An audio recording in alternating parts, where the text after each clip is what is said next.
تو پھر سوچا. یہی انسان کے سوچنے کا طریقہ ہوتا ہے. سوال آتا ہے, مسئلہ کھڑا ہوتا ہے, پھر آدمی اس پر غور کرتا ہے, حل نکلتا ہے. اب وہ حل نکلا حضرت عمر کے دور میں رضی اللہ تعالیٰ عنہ کہ یہ خلیفۃ رسول اللہ والی بات ٹھیک نہیں ہے, یہ خلیفۃ المسلمین والی بات ہو. مطلب سیدھا ہو گیا, سمجھ میں آ گیا. اللہ نے وہ خلافت جو پہلے رسولوں کو دیتا تھا ختم نبوت کے بعد امت کو دے دی. امت اپنے معاملات کو سلجھانے کے لیے اپنے اندر سے جس کو نمائندہ بنائے گی وہ بنے گا اس کا خلیفہ. اللہ کا نہیں, امت کا خلیفہ ہے. یہ جو آج زیادہ سے زیادہ خلافت کی شور مچاتے ہیں نا, یہ بنیادی بات نہیں جانتے. وہ جو خلیفہ کو سمجھتے ہیں اللہ کا خلیفہ ہوتا ہے, اللہ کا نہیں ہوتا, یہ امت کا خلیفہ ہوتا ہے.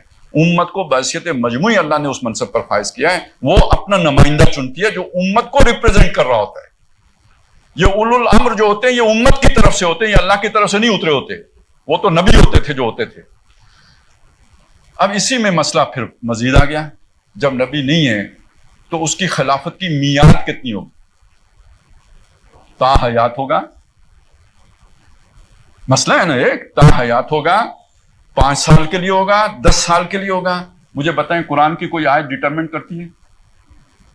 نبی تو نبی تھے, ان کے دور میں بھی ظاہر ہے وہ ان کے ہوتے, انہوں نے کوئی بتایا ہو کہ تا حیات ہوگا؟ نہیں.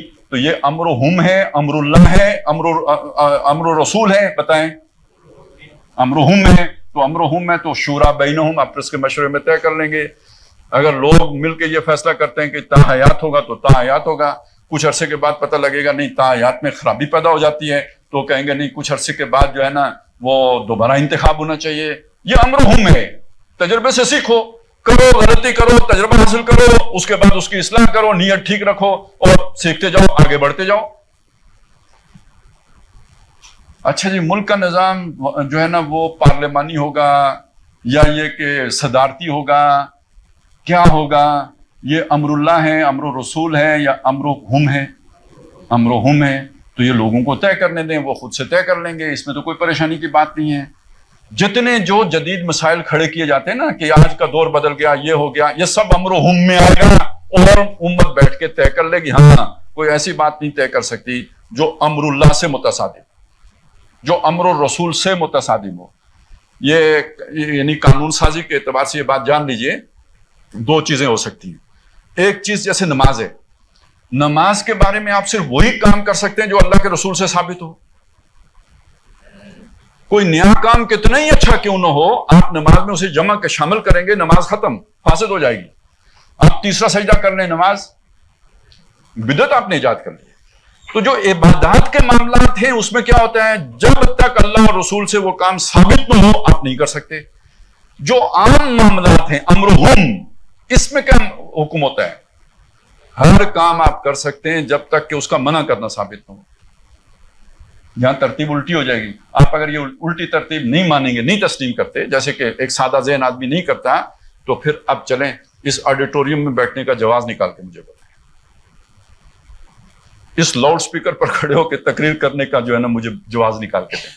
کدھر سے ثابت کریں گے اللہ کے رسول سے اور یہ کہ کتاب و سنت سے؟ تو ان چیزوں کے بارے میں اصول مختلف ہیں. ہاں, اس کا ممنوع ہونا ثابت نہیں, میں کر سکتا ہوں. تو آپ ہر وہ قانون بنا سکتے ہیں جو اللہ رسول کے قانون کے خلاف نہ ہو. اچھا, ایک سادہ ذہن آدمی اس بات کو نہیں سمجھتا, وہ سمجھتا ہے جیسے نماز کے بارے میں ہے معاملہ کہ جب تک یہ ثابت نہ ہو کہ بھئی یہ کام کرنا ہے, اسی طرح یہاں بھی یہ ہے کہ جب تک یہ ثابت نہ ہو تو وہ کام نہیں کر سکتے. تو پھر نظام چل ہی نہیں سکتا. پھر ان لوگوں کی بات کو مان لیں, اسلام پرانے دور کا تھا, آج کے دور میں نہیں چل سکتا. اگر آپ نے آج کے دور میں چلانا ہے تو پھر یہ جو فقہاء کا اصول ہے, یہ کوئی میرا اصول نہیں ہے, یہ ہمارے فقہاء نے طے کیا ہے کہ معاملات کے معاملے میں اصول یہ ہوگا, ہر کام کرنے کی اجازت ہے, مباح ہے, جب تک کہ اس کی حرمت یا اس کا جو ہے نا وہ مکروہ ہونا ثابت نہ ہو. اس کو لے کے آپ چلیں گے, بڑی آسانی کے ساتھ آپ کا نظام بن جائے گا. اب میں آخری بات آپ کے سامنے یہ عرض کروں, یہ مرعوب ہونے کی بات نہیں ہے کہ اسلام 1400 سال پہلے آیا تھا, اس کے بعد زمانہ بہت ترقی کر گیا, وقت کے دریا میں بہت سا پانی بہہ گیا, بڑی بنیادی قسم کی تبدیلیاں آ گئی ہیں. وہ قبائلی معاشرہ تھا, اب صنعتی انقلاب آ چکا ہے اور نیشن سٹیٹس کا دور ہے. یہ وہ چیزیں ہیں جو ایک عام ذہن کو پریشان کر دیتی ہیں کہ واقعی زمانہ بہت بدل گیا, اسلام پرانا ہو گیا, دنیا بہت آگے نکل گئی. یہ جامع آج کی دنیا پر فٹ نہیں آ سکتا. تو بات سمجھ لیجیے، اللہ تعالیٰ کا ایک اصول ہے. اصول یہ ہے کہ وہ بیماری بعد میں پیدا کرتا ہے، علاج پہلے پیدا کرتا ہے. یہ آپ کی میڈیکل سائنس میں بیماری پہلے پیدا ہوتی ہے، پھر تحقیق ہوتی ہے، پھر اس کے بعد جو ہے نا اس کا علاج ڈھونڈا جاتا ہے. لیکن جو علاج ڈھونڈا جاتا ہے اس کے جو بنیادی اجزاء ہیں وہ پہلے سے موجود ہوتے ہیں یا نہیں ہوتے. دوسرا، چلیں یہ مشکل بات ہوگی، آسان بات. پیدا بعد میں کرتا ہے، غذا کا بندوبست پہلے کرتا ہے. ہر مادہ کے اندر جو اللہ تعالیٰ نے اپنے بچے کی غذا کا نظام رکھا ہوا ہے، وہ اس کا اظہار پہلے ہو جاتا ہے، بچہ بعد میں پیدا ہوتا ہے. یہ اللہ تعالیٰ کے اصول ہے. تو یہ جو زمانہ آج آیا ہے، اس کو جس گائیڈنس کی ضرورت تھی، آدم علیہ السلام سے لے کے کون گائیڈنس دیتا آیا، ہدایت کون دیتا ہے؟ اللہ. آج کے زمانے کے لیے اللہ نے کوئی ہدایت نہیں اتاری. یہ تو اللہ کی سنت کے خلاف ہے. تو وہ ہدایت کب اتاری؟ آج کے دور کے لیے ہی ہدایت وہ تھی جو 1400 سال پہلے اتاری. اور اس میں اگر یہ بات آپ سمجھ لیں نا، ایک بات اور سمجھ لیں کہ وہ کیوں ختم ہو گیا. کہتے ہیں نا 30 سال چلا پھر ختم ہو گیا. بھائی وہ اس دور کے لیے تھا ہی نہیں. یعنی جس لیول کا شعور چاہیے تھا وہ آج کے دور میں ہے. اس دور میں تو صرف ایک تجربے سے گزارنے کے لیے اللہ تعالیٰ نے کر دیا، اس نے ختم ہی ہونا تھا. ابھی اجتماعی شعور جو ہے وہ قبائلی نظام کی سطح تک تھا، تو اس نے واپس قبائلی نظام کی طرف وہ چلا گیا جو اس زمانے میں تھا. اس لیے کہ دیکھیں یہ جو جماعت بنتی ہے، اس جماعت بننے کے پیچھے کوئی نہ کوئی جذبہ محرکہ ہوتا ہے، بڑا سٹرانگ جذبہ محرکہ ہوتا ہے. وہ وہاں پہ کیا تھا؟ وہ وہاں پہ قبائلی جو ایک رشتہ ہوتا ہے خاندان کا، وہ تھا، وہ جوڑ لیتا تھا. جب تک اسلام کو آپ نے وہ حیثیت دی رکھی ایک نظریے کو، تو وہ جوڑ کی بنیاد رہا، لوگ جڑے رہے. لیکن جو ہی کمزوری پڑی تو اس کی جگہ پہ جو دوسرا خلا تھا نا، پور کر لیا خاندانی نظام نے. ہمارے آج کے دور میں اس ترقی کے نتیجے میں خاندانی نظام یا قبائلی نظام ٹوٹ پھوٹ کا شکار ہو گیا. نسل پرستی کچھ باقی رہ گئی ہے، لیکن یہ کہ وہ بھی روبہ زوال ہے. اب تو عالمی گلوبل ولیج بن گیا ہے نا. آہستہ آہستہ یہ نسلی نظام بھی ختم ہو رہا ہے. تو یہ آئیڈیل بن رہا ہے کس کے لیے؟ اسلام کے لیے، جس نے اس زمانے میں یہ نسل پرستی ختم کر دی تھی. اللہ کے نبی نے فرمایا تھا جس نے تعصب پر بات کی وہ مجھ سے نہیں. تو یہ آہستہ آہستہ انسان سیکھتے سیکھتے وہیں پہنچ رہا ہے یا نہیں پہنچ رہا. تو حضور صلی اللہ علیہ وسلم جو دین لے کے آئے وہ اصلاً لے کے ہی آج کے زمانے کے لیے آئے. اس کی صرف ایک دلیل میں آپ کے سامنے رکھتا ہوں اور اس کے بعد میں اپنی گفتگو ختم کر دوں گا. وہ دلیل کیا ہے؟ گلوبل ولیج کی میں نے بات کی. دنیا میں جنگیں جب سے گلوبل ولیج بنا ہے 2 جنگیں تو ہو چکی بڑی. جنگ عظیم اول، جنگ عظیم دوم. کیونکہ ایک گاؤں میں آپ رہتے ہوں اور اختلافات ہوں تو لڑائی تو ہوگی. اس سے انسان اب یہ چاہ رہا ہے کہ کوئی ایک ہی گلوبل آرڈر بھی آ جائے، ایک ہی تہذیب ہو، ایک ہی تمدن ہو، یہ کانفلکٹس نہ ہو، کلیش آف سویلائزیشن نہ ہو، تاکہ دنیا میں امن ہو، اوپر بھی گورنمنٹ ایک ہو. رکاوٹ کیا ہے؟ نسل پرستی، نیشنلزم. بھئی یہ جو ہے نا، یہ گورا ہے، یہ کالا ہے، یہ ایک آرڈر تلے آنے کے لیے تیار نہیں ہے، ایک دوسرے کو حقوق دینے کے لیے تیار نہیں ہے، ان تعصبات سے نکلنے کے لیے تیار نہیں ہے. بلکہ فرانس اور جرمنی ایک دوسرے کے قریب آنے کے لیے تیار نہیں ہے، اور فرانس اور برطانیہ ایک دوسرے کے قریب آنے کے لیے تیار. نیشنلزم اتنا سٹرانگ ہے. ہم جس ملک میں بستے ہیں ایک ملک ہے، کالا باغ ڈیم نہیں بن سکتا. کیوں نہیں بن سکتا؟ ہمارے آپس کی جو ہے نا یہی تصادم ہے جس کی وجہ سے نہیں بن سکتا. کلیش آف انٹرسٹ ہے جس کی وجہ سے نہیں بن سکتا. تو اب یہ کیسے پوری دنیا ایک نظام تلے آ جائے؟ یہ تو بہت بڑے کلیشز ہیں. تو مجھے بتائیں نیشنلزم اس کی بنیاد بن سکتا ہے؟ اس کی 4 بنیادیں ہوتی ہیں نا. یا تو رنگ ہوتا ہے جوڑنے کی بنیاد، تو رنگ تو بنیاد بن نہیں سکتا ساری نو انسانی کے لیے. کوئی کالا ہے، کوئی گورا ہے، کوئی کیا گندمی ہے، yellow masses of the east ہیں، یہ سارے کیسے ایک اس میں جوڑ سکتے ہیں؟ یا زبان ہوتی ہے تو زبانیں بھی مختلف ہیں، یا نسل ہوتی ہے تو نسلیں بھی مختلف ہیں، یا علاقہ ہوتا ہے تو ظاہر ہے کئی بر اعظم میں مختلف عادات و اطوار ہیں. تو کیا شے جوڑے گی؟ کوئی شے نہیں. اب مجھے بتائیں اسلام جوڑ سکتا ہے یا نہیں؟ اور کوئی آئیڈیالوجی مجھے پوری دنیا میں بتا دیں جو جوڑ سکتی ہو. آپ کو بات کی میری کی سمجھ آئی؟ آج کے دور ہی کے لیے اللہ نے اسلام کو اتارا تھا.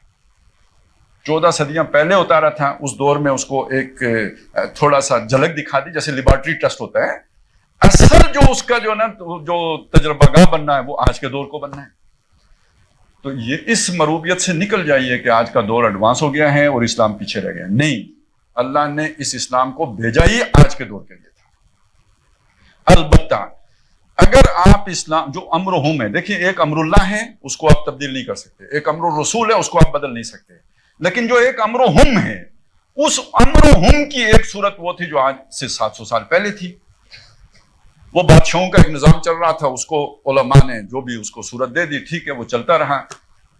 اگر آپ آج اس کی ڈیمانڈ کریں گے کہ جو خلافت عثمانیہ میں تھا، جو خلافت عباسیہ میں تھا، جو خلافت بنو امیہ میں تھا، وہ نظام ہم لے کے آئیں گے تو دنیا اسے قبول نہیں کرے گی۔ آج کا جو امر ہم ہے وہ آج کے امر ہم کو سامنے رکھتے ہوئے امر اللہ اور امر رسول کے اندر رہتے ہوئے آپ نے ایک جدید ماڈرن سٹیٹ کا کانسیپٹ دنیا کے سامنے رکھنا ہے۔